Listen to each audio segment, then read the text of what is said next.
And welcome back to Dwain Woode MD Live, where we don't chase hacks, we don't chase motivation. What we do here is we talk about architecture. We talk about those things that you in your life can put in place to help you to be successful, to help you to be healthy. And we're talking about that here on this episode of Dwain Woode MD Live as we continue talking about blueprints. And in particular, we're talking about why do things seem to fall apart when life gets easy? I understand what happens when I'm in the grind. I understand what happens when things are not going the way I'm expecting. But why in the world does it seem to get backwards when things are getting easy? And that's what we're talking about here as we get into this episode. If you're new to me, I'm Dr. Dwain Woode. That's Wood with an E. The E stands for endocrinology. I educate, I empower, and I encourage you to take charge of your health and your life, avoid complications, go to the next level. We're creating the life we've always wanted, and we're living limitless lives. I'm here to help you have success in your health, just like you're having in all the other areas of your life, so that you can show up for those things that are important, those occasions, and for those people. You don't need superhuman strength. What you need is a strategy you can trust. You need a plan you can follow, and you need the support and determination to keep going every single time. So if you're new, go ahead and drop new in the comments, because I'd love to welcome you with a hand clap and some music. And let you know that we are excited for you to be here. If you've got questions, go ahead and drop those in the comments as well, because I want to make sure that I get to those and answer them for you. A special shout out to all of our community members, wherever you're joining us from whatever city, town, village, country, wherever you are, we welcome you here. And a special shout out to our accelerator members. Thank you for coming through and hanging. I see some folks are coming in already. So thank you for being here. Hope you had a wonderful weekend and had a wonderful day as we get into this week. It's going to be an amazing week for us. I'm excited because we continue in the Blueprint series, and we're coming, y'all, right? We're coming near the end of it. So we've got 2 more shows tonight, and next week's show is going to be the last show for this season. So make sure that you come on and hang out with us as we get into that. So our last show for this season will be on the 22nd, and our first show will be for the new season will be on the 5th. Okay, there's some things going on, so that may change, but for right now, that's what it is. Between those 2 times, I want to make sure you guys are coming out and hanging out. And all of the shows that we've done this entire season, in fact, all the shows that we've done on the life of the channel are still out there. So you can get in there, you can watch them. We've got the Blueprint series, which we're in right now. We've got the Play Your Own Game series, which we did back in the summer. Finishing Strong, the Health Action Plan, the Domains of Health, the fasting shows, all of those are still there. So if you are wanting to go back and watch those, they're right there in the channel. Make sure that if you're sending someone to the channel, that you send them and tell them to watch the Start Here videos. Those are the videos that say, hey, if you want to jump in and get started and know what we've been doing, what's the path we've been on, that's where you want to go. Okay. All right. So let's go ahead and let's just hop right into what we're going to do tonight. I want to go ahead and look at my numbers really quickly. And we're going to do that first, starting with my Libre. So here's my Libre right now. My blood sugar is 95. If you look at the graph down below, you'll see what my blood sugars have been running over the course of today. And you'll see there this early in the morning. Let's see, let's get my finger over that. There we go. And you'll see what those numbers are. This graph right here and right here. You guys want to know what this was? This was 12 o'clock. That's a bag of Cheez-Its right there. 83 to 100, what? 183. So a 100-point jump for a bag of Cheez-Its, and then back down to 138. So you guys see that this is for real life right there. And then right here, just before I came on, I ate some jasmine rice and some curry chicken right there. You see that went up from 100 to 136. Okay, so you guys are seeing real time what numbers are doing. All right. Let's go ahead and let's take a look at what my Dexcom is saying. And right now my Dexcom is saying 138. And if I go over the course of 24 hours, just like we saw a minute ago for the Libre, you'll see right about there is when we ate the Cheez-Its. So that's Cheez-Its right there. And then here is, actually, I'm not sure what that second spike was, but right here, right before I came on, this is the, that's that jasmine rice with the curry. Okay? All right. And then I do want to show this graph. And right now we're looking at the 90-day version of my report with 114, my average, 6.0 is my glucose management indicator. The reason I'm doing 90 days is because I want to, that's what we look at when we're looking at blood sugars and A1Cs and so forth, right? So that's where our A1C is coming from. And today I got blood drawn, so we'll be taking a look at that coming up. Probably we won't do that until the next season, but we'll look at those so you guys can see what my blood sugars are according to these numbers. And I took screenshots of this today when I went in. I got a finger stick, I got a Dexcom screenshot, I've got a Libre screenshot this morning when I went in to get it. So we'll be able to compare what that is at the same time. And then of course you guys are seeing it right now. This is the 90 days. So this is what I would expect my A1C to be. And this is the Dexcom. The Libre usually runs a little lower, so we'll see which one actually gives us a better number. So make sure you guys come on out when we do that show. All right. What else? Let's do finger sticks. Let's do that really quickly. So I've got my monitors, I've got my Keto Mojo, and I've got my Contour. So let's come over here and grab some strips. And this is for the Contour. Get that in here. And then a blue strip for Keto Mojo for the ketones, brown strip for Keto Mojo for blood sugar. And then let's go ahead and just grab a couple of these out. These are my Lancets that I'll put right there. And then go ahead and open this up. All right, here we are. So this gives me a blood sugar. And this way we can compare. In the office today, I had a lot of people talk to me about blood sugars and what the differences were between the different monitors. And it is one of those things. Let me get this out of the shot. There we go. It is one of the things that can be frustrating because I see it a lot and I deal with blood sugars and deal with monitors. It is not as big a deal to me, but I can see how it can be frustrating. If you check your blood sugar with one monitor and it says 100, and you check it with another and it says 80, a lot of people are like, well, that's a big difference. Well, remember that those things are allowed to be about 20% off of each other, and those are still considered to be similar numbers. All right, so let's see. All right, so that was a good drop. Get that started. Let's get the Contour going as well. And while those are going, I'll put this back up on the screen so we can compare it. So 133 is what the Keto Mojo says.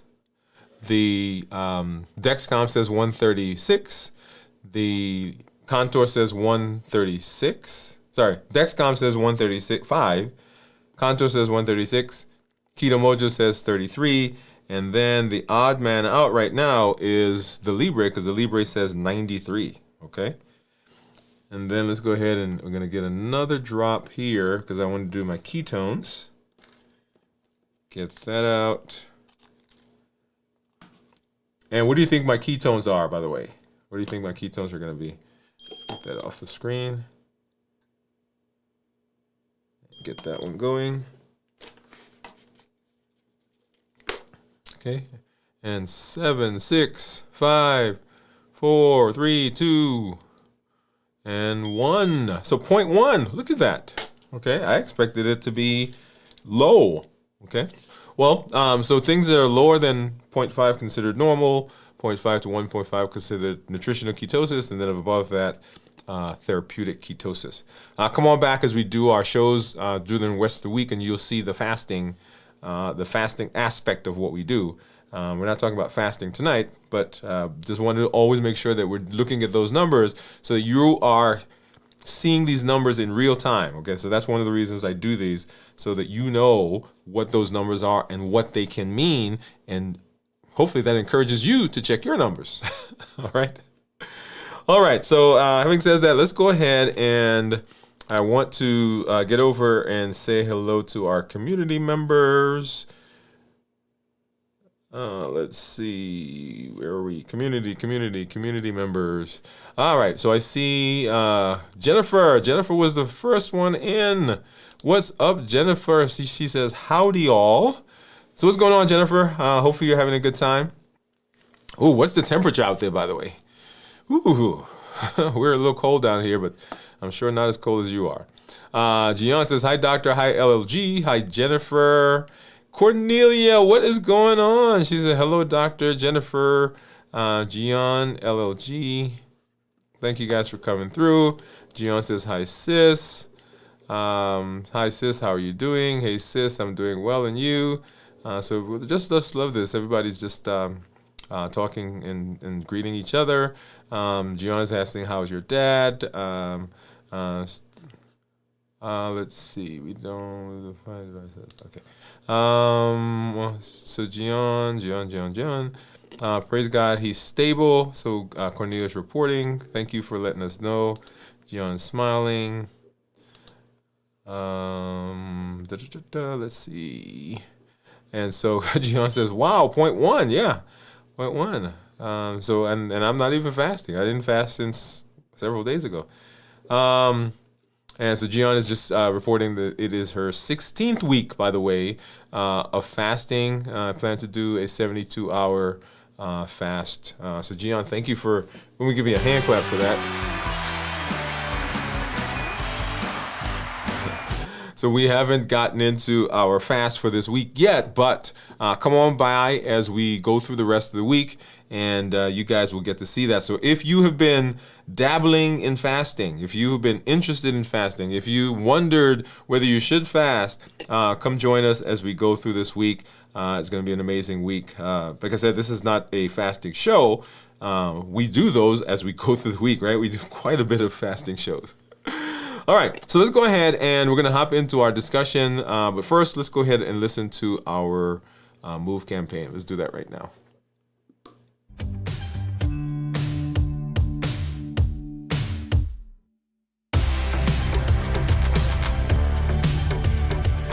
Welcome to Move, metabolic optimization via exercise.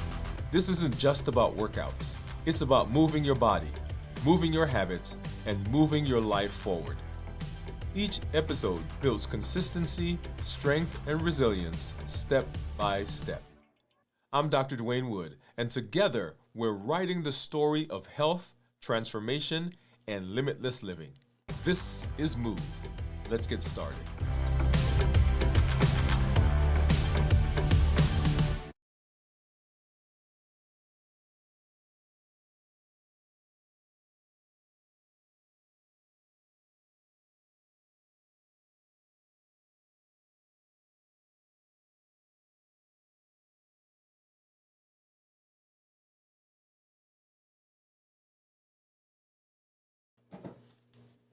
All right, so if you've ever made progress, you've lost weight, you've improved your health, you had some stable routine, you found momentum, you got off of medication, your blood sugars were great, they told you, oh my goodness, this is so amazing given what you've had happen to you before, and we are amazed at the progress that you've made. You've had that happen. And then slowly watched it unravel. You're not broken. You're not weak. And you're not undisciplined. You're experiencing a predictable human pattern that almost no one teaches or talks about or has a good grasp on. And that's why this conversation matters so much, because once you understand the pattern, then you stop blaming yourself And once you stop blaming yourself, you can finally design for reality. Now, one important note before we jump in, okay? This is a thinking episode. It's not a protocol. It's not a checklist. It's not a step-by-step, do this. We're not fixing behaviors in this episode. We are fixing understanding. Because behaviors without understanding always erodes. Which is why we educate, we empower, and we encourage. So if you're watching right now, settle down. Grab your cup. Got mine right here. Get a piece of paper. Put on your thinking cap. You have to go back and watch the replay. Right? This one is worthy of your attention. So no multitasking, no background noise. This is architecture, and architecture only works when you see the whole structure. Yeah? So we're talking about collapsing. We're talking about this pattern that we go through. This pattern of success and seeming progress, and then we go back the other direction. So I'm going to walk you through a single idea from multiple different angles. I want to make sure that this is clear. I want it to connect to your thinking. If you stay with me, you will recognize yourself somewhere in this story. And more importantly, you'll understand what to build differently the next time. So let's go ahead and let's jump right in. Okay? And so we're talking about collapse, right? So the collapse nobody warns you about. And the reason nobody warns you about it is that we really don't understand it that much. It's a misunderstood moment. Here's the blueprint truth that most people don't hear. Progress does not collapse under pressure. It collapses a lot under relief. Now, pressure creates urgency. Relief removes it. Pressure demands structure. Relief invites looseness. And looseness, when it's not designed for, turns into drift. This is why people don't usually fall apart when things are hard. They fall apart when things start to feel better. I want you to think about it, right? So in the middle of the grind, guess what you're doing? You're grinding. You're focused with intensity, laser-like vision, and laser-like powers, apparently. You seem to have superhuman ability to get through that thing. And every muscle, every fiber of you is working. And think about it, right? You're like, man, I can't stop. I go. And we go and we go and we go and we go and we get that thing done, whatever it is. And then when we get to the end of that is when we start to have problems. Yeah? This is where the issue comes. And it is a process that we see over and over and over, and you will see it in yourself. You will recognize it in yourself. Think back over your life and think back over the times when you've had difficult times happening in your life. What did you do? You were in there. You were scrapping, right? You were punching. You were doing your thing. And then you got to the end of that thing, and that's when it began to seemingly fall apart. And that can be frustrating because, after all, you did it. You spent the time. You spent the energy. You put it in. They told you if you did it, that it was going to work. And it worked. And now, what's going on? Okay? So that's the collapse that nobody ever talks about. Right? And that's the misunderstood moment. That's the moment that can cause some confusion. So progress collapses under relief. It is when things ease up, that it seems to have that issue that we're talking about. Okay, so the after success shift, let's talk a little bit about that. And so it doesn't feel like failure until it is. This is a phase that comes after early success. It is rarely named, rarely discussed, and almost never anticipated. You feel better. You're functioning better. Life feels lighter. So nothing feels urgent anymore. You don't quit. You don't rebel. You don't crash. You just ease. You skip one thing because you got this now. And then you delay another. And you tell yourself, I've earned this. And nothing bad happens right away. That's the danger. This is not failure with alarms. It's failure without friction. Like everything seems to be, yeah. Have you ever had that? And here's when most people misread what's happening. Because when drifts begin, it doesn't feel like a failure. It feels like something totally different. And so why is this not a motivation problem? Right? Why is it not a motivation problem? First of all, motivation is not a villain. Now, I know we talk about motivation, right? And we've said motivation was started, but motivation can't continue it. Motivation creates momentum. And I love motivation for that. Like if you want somebody to do some stuff, get them motivated. If you wanted to start right now, motivate me right now. Get me going. People go to a conference. Like we had a big conference here in town, right? People go to the conference and they are pushed. I mean, they are pumped. So motivation has its place. But most people misdiagnose this moment. They say, I lost motivation.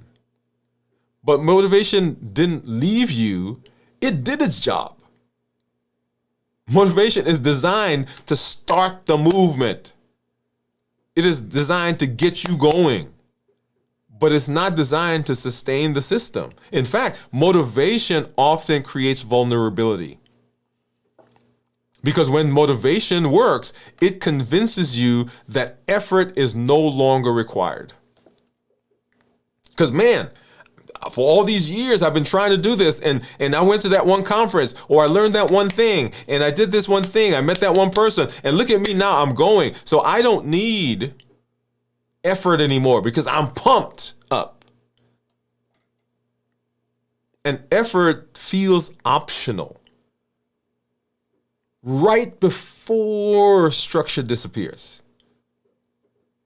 So permission doesn't announce itself as danger. It announces itself as comfort. And that's where the next misunderstanding begins to happen. And it is this idea of relief. Relief rewrites the rules. Your brain shifts from protection to permission. So think about it. Your brain has been surveying the landscape because it's in danger. So you're heightened. It's kind of like that. I watch these documentaries, and they're out there, and the whatever animal, antelope or elephants or giraffes or whoever they are, they're out and they're eating. Right, the giraffes are eating up there. Everybody else is eating down here, and they sense something. They don't quite know what it is. But of course we know, right? Because the camera is on the lion or the tiger. We know that behind that bush or behind that rock or behind that tree, there's a tiger right there. But those animals, they sense something. And so there's a heightened sense of awareness and they're alert. And as long as there's danger, they stay in that position. And anytime that lion or that tiger or that whatever predator comes out, what do? They take off. Why? Because they were paying attention. But relief changes how we think. When things are hard, we protect progress. We're like, oh man, I got to get this done. I got to get it done. We give ourselves permission when things get easier. Permission to loosen up. Oh man, you've been grinding. You got this. Okay, we can back off a little bit. Permission to delay routines. Permission to improvise. And improvisation feels harmless until it becomes habitual. The problem isn't that you relax. The problem is that you relax without guardrails. There's that word, right? We relax without guardrails. So relaxation and relief rewrites the rules. It says, hey, we're good. And so comfort is not stability. Comfort is a false signal, if you will. Feeling better does not equal being secure. Ooh. Comfort feels like safety. I'm not in pain anymore. Comfort feels like things are good. I went through rehab. Comfort feels like, yeah, we've arrived.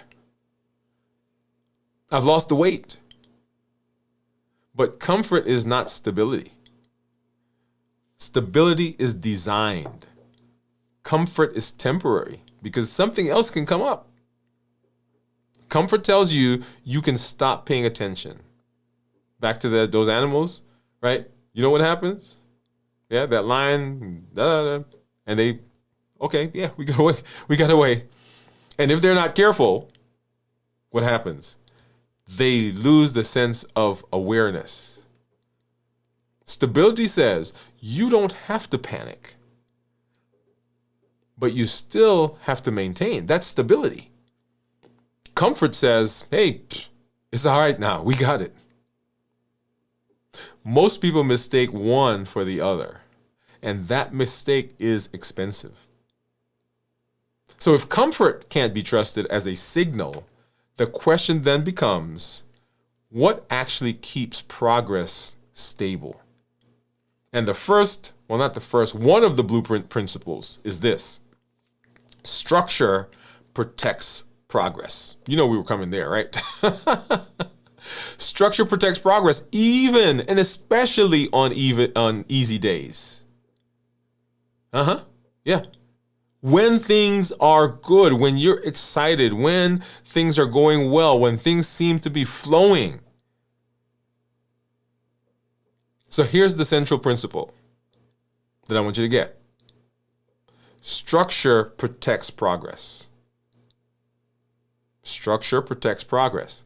Not intensity, not your willpower, not your motivation. Structure protects progress. And structure matters most when things feel easy. When things are hard, right? When things are hard, you've got a structure, right? You know you got to get that thing done. And so you are prioritizing things. But when things get easy, if your system only works when you're under pressure, it's not a system. It's a reaction. So structure doesn't replace identity change. It creates the conditions where identity redesign can actually happen. But structure alone isn't the end of the story, because structure protects progress. It doesn't explain why progress keeps reverting. Why does progress keep reverting? Well, progress keeps reverting because of identity lag, an identity lag. What does that mean? Temporary changes collapse without an identity redesign. This is where a lot of people get confused. They experience short-term change without an internal redesign. They get some measure of success. They start doing things, but they're still being the same person. And that's the gap. That's the identity gap. because behavior can be forced temporarily. You've heard me say it before. Anybody can do anything for an amount of time. If you tell me, hey, if you do X, Y, and Z and you'll get this benefit, I can do that for a while. But if nothing is changing inside, after a while, that becomes a chore. It becomes a task. It becomes arduous. And guess what? I revert to what I am. And that gap matters because behavior can be forced. Identity must be redesigned intentionally from the inside out. So when pressure lifts, the brain restores consistency. Not because you failed, not because you lacked discipline, but because identity always wins. Identity is going to win. This is why structure mattered. Not to wait for identity to catch up, but to actively support the redesign of identity. Let me say that again. The structure is not there to keep you and to keep. It's almost like we think that the structure is changing us. The structure is not changing us. The structure is there to support the redesign of the identity that we're creating. It's kind of like the scaffolding that they put up when they're building a building or a house. Right? They put the form up and then they pour the concrete or they build whatever they're building. And guess what? The form goes away. Because now the thing is there. And so the structure is what's there to support the redesign. Without identity change, behaviors always revert because identity always wins. And once identity pulls behavior back, most people assumed that they have failed. But what actually happens next is more subtle. It is the drift. The drift. So why do most people drift instead of quit? Right? So the drift happens because there's no decision. And no decision is the same as erosion. Most people don't quit. And people don't say, well, I give up on my health. I give up on whatever it is that you're trying to change. That's not where we go. We don't make an active decision. And because we don't make an active decision, we drift. So gradually, we move away from the thing that may have been working. And so what we're doing is we're moving more and more in alignment with who we are, because the brain does not want there to be any discordance. Remember, the brain's job is to protect identity at all costs. What you think you are is what the brain wants you to be.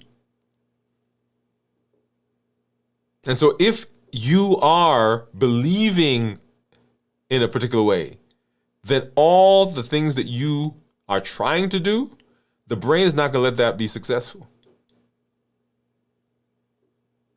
Drift is what happens when there's no clear stopping point.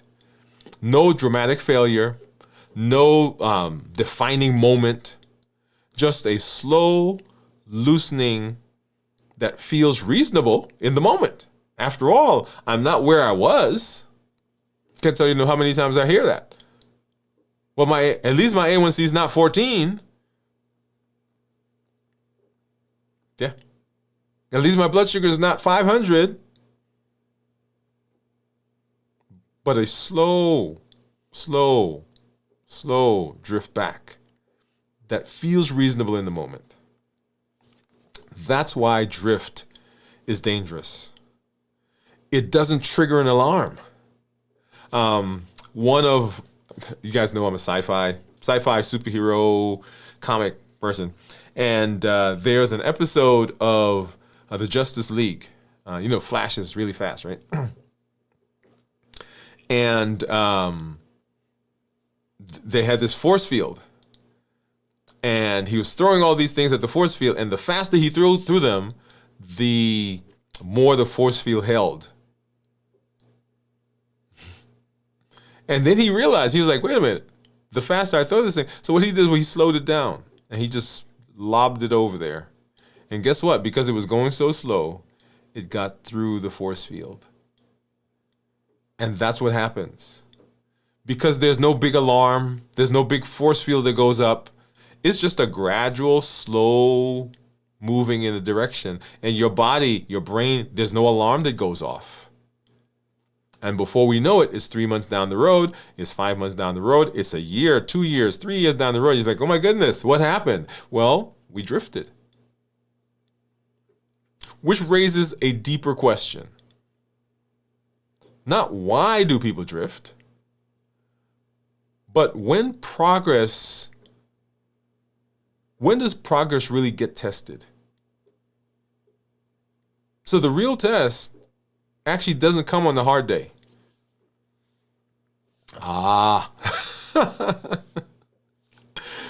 Right? So, because the hard day, guess what? You're amped up. You got it.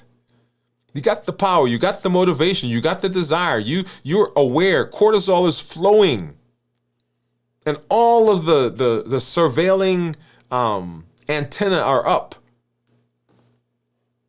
Your body has like multiple cameras and it's looking for everything, and everywhere you're seeing all the stuff that's going on around you. Nothing's getting by you. But on the easy day, can the system survive comfort? Here's the real question. Does my system still function when I feel good? I've told you, and you've probably watched games, and watched basketball game. My son is a big basketball fan, and it's incredible sometimes to watch a team that comes out, bam, and they are rocking it, and everything that they're shooting is going in, right? They can't miss anything, and they are way ahead, and they come out the second quarter or the second half. And all of a sudden, it seems like, is that the same team? So notice what happened, right? The people who are losing, what do they now have? They now have focus. They now are surveying. They now are amped up. They now have all that cortisol running through them. And the team that was winning, the team that was up front, the team that was there, they're like, oh, we got this now. So the question is, does my system still function when I feel good? Not when I'm scared, not when I'm desperate, not when I'm highly motivated, but when life is calm, when things are slowed down, because that's where most systems can run into trouble. If that's the real test then design, not comfort, has to change. It's not your effort that has to change. It's the design. So we've got to design not just for those days that we've always been told, prepare for the bad day. We also have to design for the drift. We have to design for reality. And that was really a key component. Okay, let me pause there for a minute. Let's put a pin.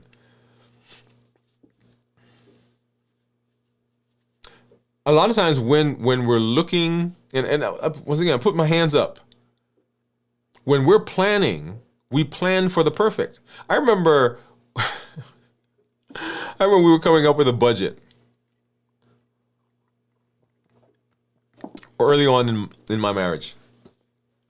And the budget was, y'all, this was like the panacea of budgets. This was like the budget of budgets.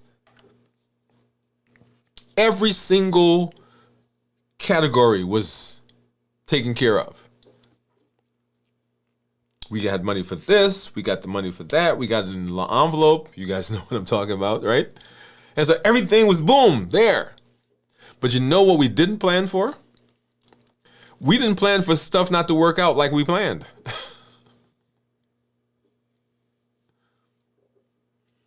So we designed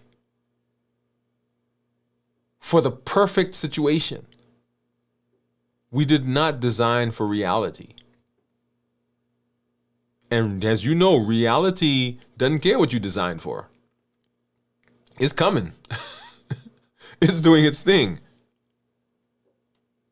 Blueprint thinking doesn't assume ideal behavior. Blueprint thinking does not assume ideal behavior. It assumes human behavior.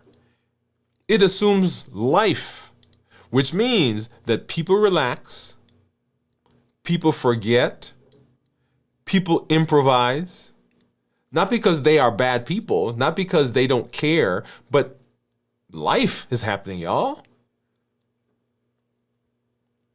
So instead of demanding perfection, let's design for it. Let's design for the drift. We build structures that will tolerate, not collapse when things are easy. That's not weakness, that's wisdom. Just like we plan for the bad or the crazy stuff, plan for this. And this is where willpower quietly sometimes will fail people. Not because it's weak, but because it's the wrong tool. In the office, we have people who come in and I'll say to them, hey, your problem is not a food problem. Your problem is not that you like to eat food. Although there's some pretty good things out there, right? As a matter of fact, you guys know mine. The problem is not a food problem. The problem is that you're lonely. And when you're lonely, the natural tendency for you is comfort, well, for all of us, and the thing that brings comfort is the food. The problem is that you don't like your job. You're frustrated. And you want to soothe. And the thing that soothes is food. The problem is that you are a frustrated writer, frustrated singer, frustrated musician, frustrated whatever you are, you're frustrated, and the thing that calms that part of you is food, and so we eat. And I'll say to people, so what's your plan for not being lonely? What's your plan for not being frustrated? What's your plan for not being whatever the feeling is? And you know what they say to me? I just have to try harder. Yep. And it's kind of like I want $1 million right now. Let me see. I'm going to try. Guess what? No $1 million.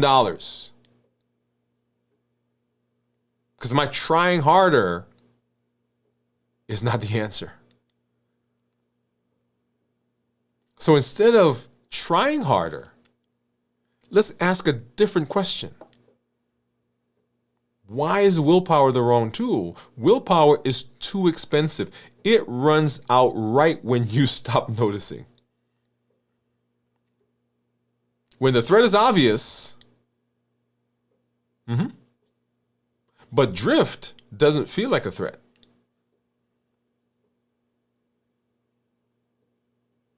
So willpower never activates during that process. Let me say it again. Willpower works best I'm gonna get in when there's a threat.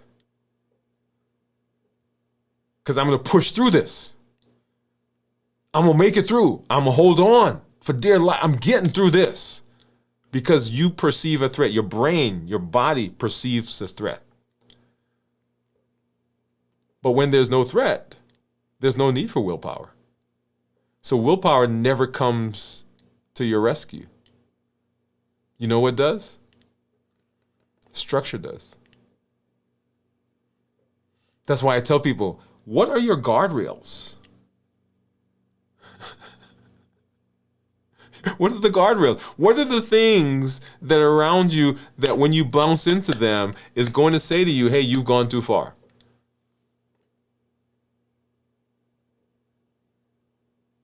And this is where structure gets revealed. Different conditions expose different weaknesses. Progress isn't tested all at once. I know that. It's tested in different conditions. There are moments of pressure.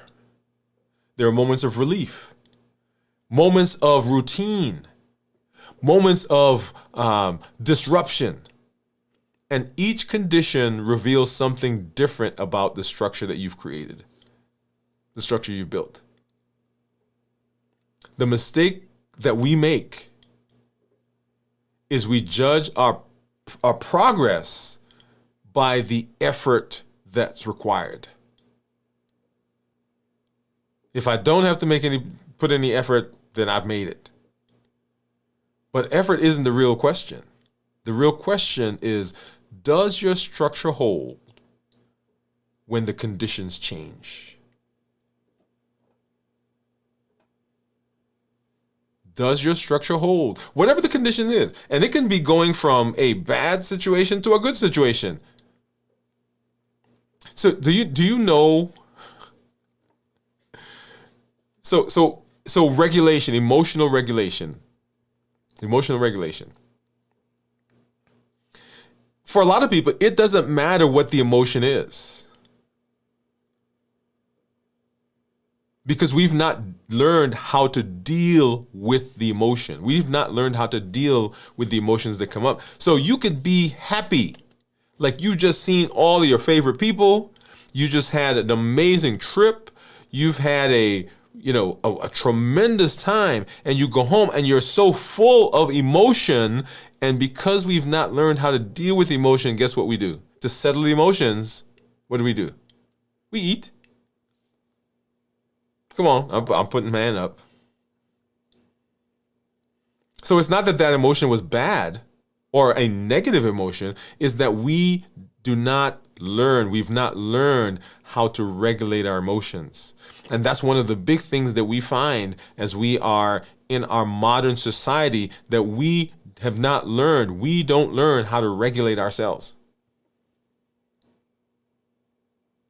And because of that, we end up in positions that cause us long-term detriment. So does your structure hold when the conditions change? Not when you're trying harder, not when you're highly focused, but when life simply shifts.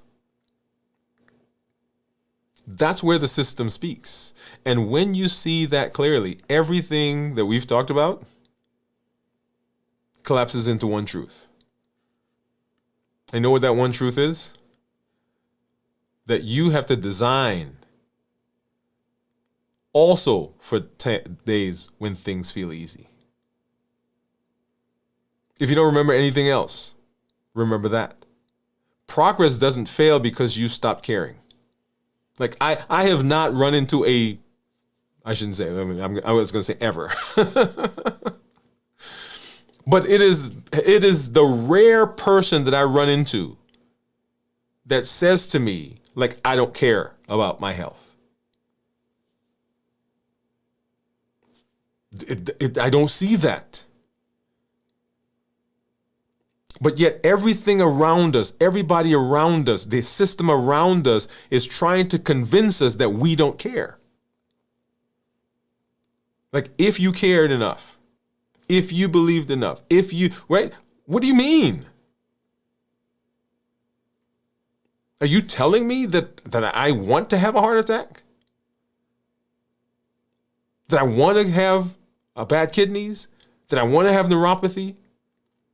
That I want to have is that really what you're telling me? That that's my desire?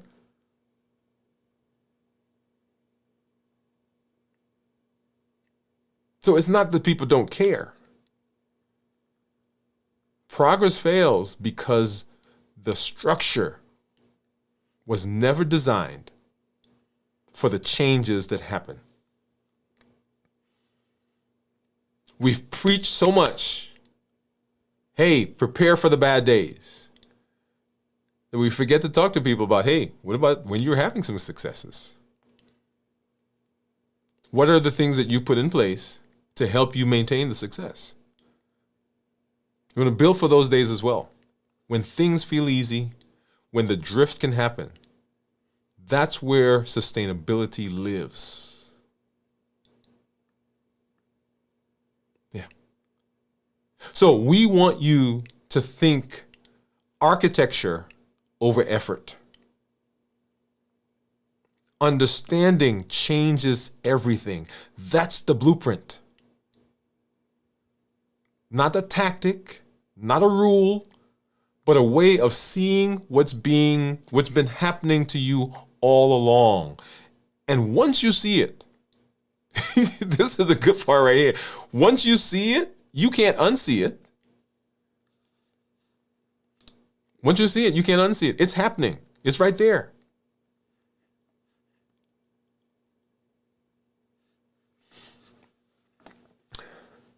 And y'all, I'm so excited.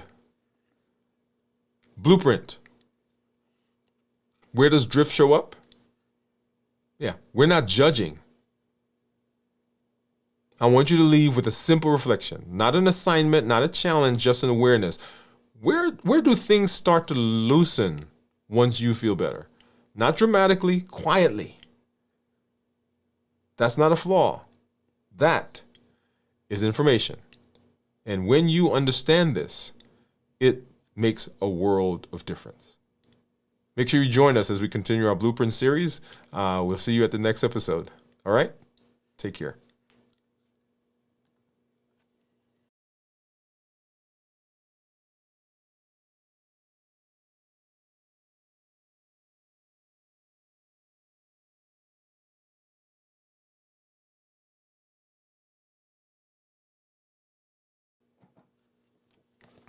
Y'all. Am I going to say it?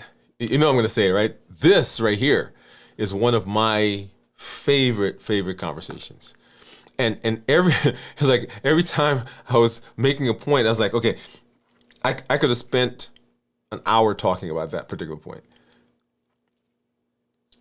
What you're hearing me talk about comes from my personal understanding of my behavior and seeing thousands of patients now over the years.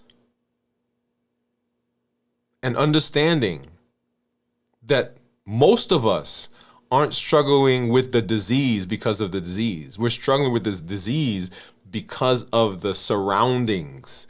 And the surroundings have to do with our structure. You're not broken. You're not a bad person. You're not, you don't hate your life. Although some of us, there's some bad situations, so I'm not minimizing that. But what I'm saying is that for the most part, we want to do well. But we just don't have the right understanding and the right structure. So I'm glad when we get to hang out and we get to walk through this process, because it is so much fun, y'all, to see and to see people making changes. I got somebody who sent me a message today on one of the shows, one of the episodes, about what they're doing, and their A1C had dropped, I think, from 8 or 9 down to the 7s, because they've been watching, they've been listening, they've been following. This series exists because lasting change requires more than effort. It requires understanding. It requires you to think deeply. We're not chasing perfection. We're building a system that lasts. Not for today or for tomorrow or for next week. We're building a system that's lasting forever. And that's why I love everything I do. We do, and we talk about the Triple E formula for success. We educate, we empower, and we encourage. And we're all excited when we get to hang out with you, get to hang out with you in this space. We educate with the shows, with the blogs, with the podcasts. We empower with the tools, and we encourage with the community that you are part of.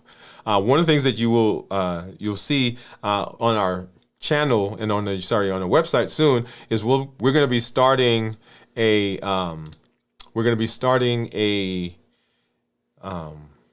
email list, right, with weekly. It's called Woode Life Design Daily Briefs, not daily, but weekly briefs. Little tips, little practical tips on a weekly basis that you can just digest on a micro level, right? Not big, momentous things, but just simple things that you can do.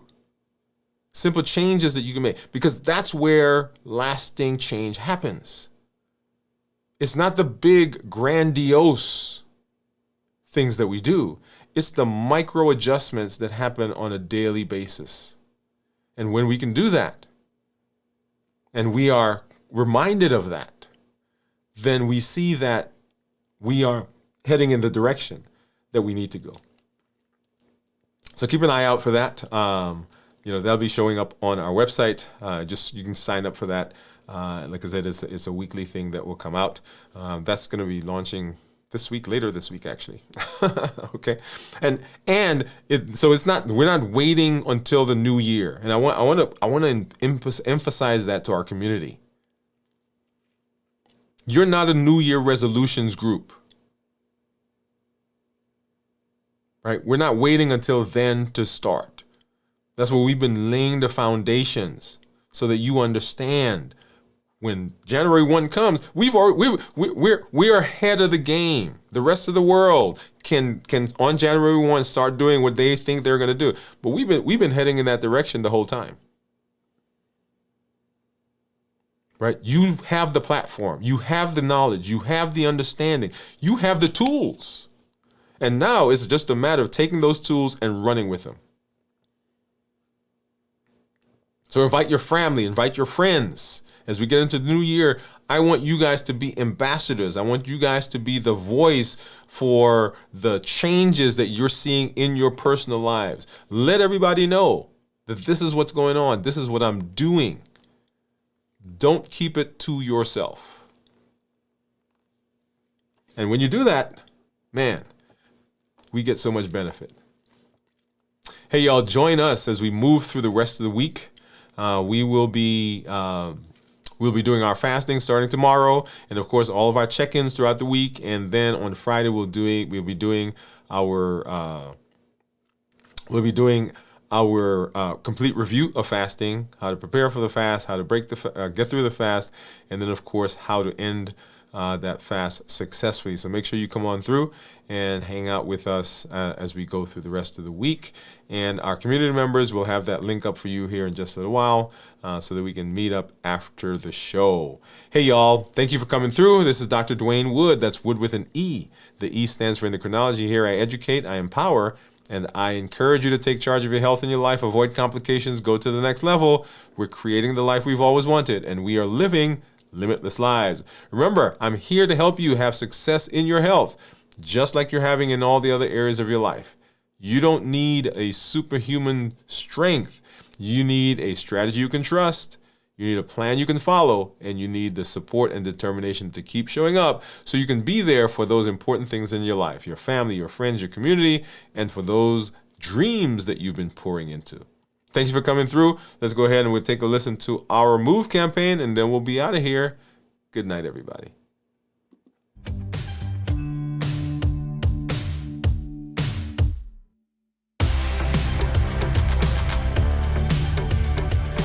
Welcome to Move, metabolic optimization via exercise. This isn't just about workouts. It's about moving your body, moving your habits, and moving your life forward. Each episode builds consistency, strength, and resilience step by step.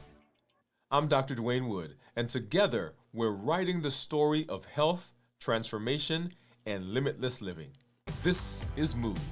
Let's get started.